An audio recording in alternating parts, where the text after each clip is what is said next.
네, 우리 그 이병철 박사님께서 다양한 그 건선 환자분들을 많이 좀 진료를 하시고 또 상당히 그 좋아진 케이스들을 많이 갖고 계신 걸로 알고 있는데요. 그러면 실제로 한의원에 내원하셔서 건선을 치료했던 환자분들의 그 케이스나 사진을 보면서 건선에 대해서 좀 더 알아보도록 하겠습니다. 예. 예, 자료화면을 보면서 설명해 드리겠습니다. 예, 첫 번째 사진은 판상형 건선입니다. 보통 건선인데 자료화면 같이 새로 생기지 않고 기존 벽면만 두꺼워진 벽면입니다. 그랬다가 나중에 얇아지면서 깨끗이 나는 경우입니다. 그래서 이거는 아까 말씀드린 B타입의 건선이라고 얘기할 수 있습니다. 다음 자료화면을 보겠습니다. 예, 이거는 보시다시피 처음 사진보다 다음 사진에 새로 건선이 많이 올라오는 게 보이시죠? 이걸 그래서 C타입이라고 합니다. 그랬다가 색깔이 옅어지고 벽면이 얇아지면서 완전히 깨끗이 나는 사례입니다. 그래서 질병의 형태는 보통 건선이고요. 그 다음에 치료 과정은 C타입의 경우입니다. 다음 화면 보겠습니다.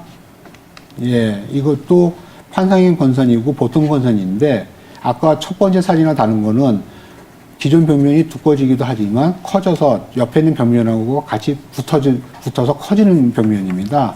그랬다가 얇아지면서 깨끗이 났습니다. 그래서 이거는 B타입입니다. 다음 사진을 보겠습니다.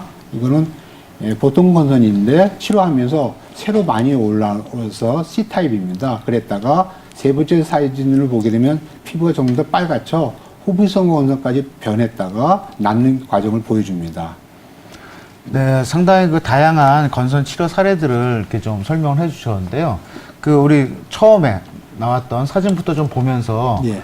어떤 치료 방법들을 사용을 하셨고 또 기간은 대략 어느 정도 되는지 예. 우리 그 사례 1서부터 한 번씩 조금 더 구체적인 말씀을 좀 들어보고 싶은데요. 예. 사진 한번 좀 보여주시죠. 아까 그 첫 번째 분이 그 B타입이라고 말씀하셨거든요. 예. 자, 저 환자분은 아까 말씀하셨던 여러 가지 한의학적인 치료 방법들 중에 대략 어떤 방법들을 좀 사용하셨는지 궁금한데요. 예, 이분은 저희들이 변증할 때 어혈형으로 판정하는 사람입니다. 보통 대판형으로 해서 오래 갈 경우에는 어혈형 타입이 제일 많거든요. 그래서 면역 교란을 치료하는 약에다가 어혈을 치료해주는 파어혈제를 넣어서 치료한 케이스입니다. 그 지금 저 환자분 같은 경우에 혹시 뭐 외용약이라든지 무슨 뭐 목용요법이나 다른 그 외치 방법들은 뭐 특별히 사용하신 게 없고 한약 치료만 하셨나요? 아니요, 저희들이 건선 치료할 때 보통 내치와 외치를 같이 치료합니다. 그래서 아까 말씀드린 그런 약을 먹으면서 건선의 두꺼운 각질을 제거하고 진정 소염 작용있는 외치제, 저희들 같은 경우는 자연 비방사능 약을 많이 사용합니다. 자, 그러면 두 번째 사례, 아까 그 우리 박사님이 C형이라고 말씀을 하셨는데요. 예. 그 두 번째 사례를 보면서 또 자세한 말씀을 좀 듣고 싶습니다. 화면 한번 좀 보여주시죠. 예. 예, 이 사람은 저희들이 변증할 때 아까 말씀드린 병변이 많이 생기면서 급격하게 변하기 때문에 열증형 건선으로 판정한 환자의 케이스입니다. 그래서 혈뇨를 치료하는 약에다가 아까 말씀드린 대로 외용제를 같이 사용해서 치료한 케이스입니다.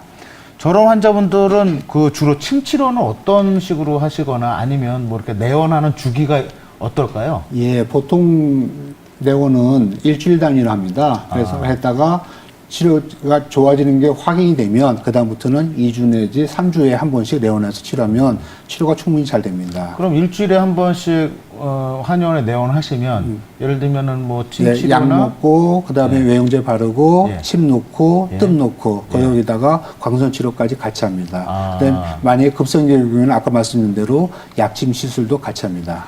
그러면 그 우리가 뜸이라는 게 보통 이렇게 온열 자극을 경혈을 통해서 집어넣는 걸로 알고 있는데요. 이 열성, 내부의 원인이 열성인 환자들은 당연히 뜸 치료는 그때는 사용하지 않습니다. 자, 그러면 이 세 번째 사진도 보면서 한번 좀 설명을 듣겠습니다. 아까 세 번째 사진은 우리 이병철 박사님이 B타입이라고 말씀을 하셨는데요. 사진 보시면서 기억에 남는 뭐 치료 방법이라든지 또는 대략적인 치료 기간은 어느 정도였는지. 예, 이 환자는 굉장히 젊은 학생이었는데요.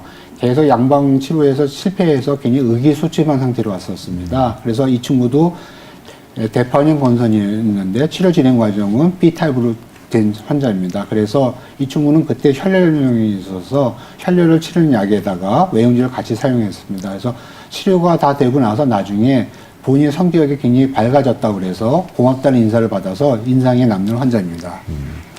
자, 학생들 같은 경우에 다리에 저렇게 그 건선이 나타나면 이 외부 활동도 힘들고 또 대인기 피치까지도 좀 생길 것 같은데요. 그러면 이제 마지막으로 이 네 번째 사례를 보면서 또 어떤 치료를 좀 하셨고 또 기간은 어느 정도 됐는지 한번 좀 설명을 듣도록 하겠습니다. 네 번째 사진도 한번 다시 보여주시죠. 예, 이 환자도 보통 건선이었다가 치료하는 중에 발진이 많이 올랐습니다. 아까 설명하지는 않았는데 보통 만성 안전형 건선하고 발진 염증 건선을 크게 두 가지로 나눕니다. 이 환자의 경우는 발진 염증형 건선이라고 하는 건데 건선이 많이 생겼다가 그것이 완전히 다 빠가게 되는 홈피성 건선으로 갈 수도 있고요. 75%를 넘지 않을 수도 있습니다. 근데 이 환자의 경우는 완전히 홈피성 건선이 됐다가 난 케이스입니다. 그래서 이렇게 홈피성 건선이 될 경우에는 몸에서 발열감이 있습니다. 열감도 느끼고요. 가려움증도 좀 심해집니다. 네, 오늘 수요 스페셜 건강한 의사에서는 피부 건선과 피부 질환에 대해서 이야기 나누고 있습니다.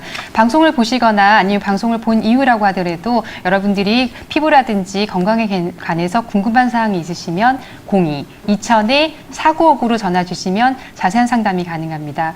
지금 아무래도 건선에 대해서 얘기를 나누다 보니까 치료 방법도 굉장히 다양하고 결과도 좋은 것 같긴 한데요. 아무래도 이 치료가 좀 오래 걸리긴 하잖아요. 예. 그러다 보니까 치료를 환자분들이 좀 잘 따라주면 좋을 것 같긴 한데 치료 수능 등은 또 어느 정도 되나요? 그게 제일 문제인데요. 치료 수능도 너무 떨어집니다. 우리나라 환자분들께서 의사의 지시대로 정확하게 약을 먹고 발라줘야 되는데 잘 지키지는 않습니다. 그래서 치료 수능만 높으면 잘 치료할 수가 있기 때문에 의사의 지시에 따라서 약을 잘 먹고 바르기를 권장해 드립니다.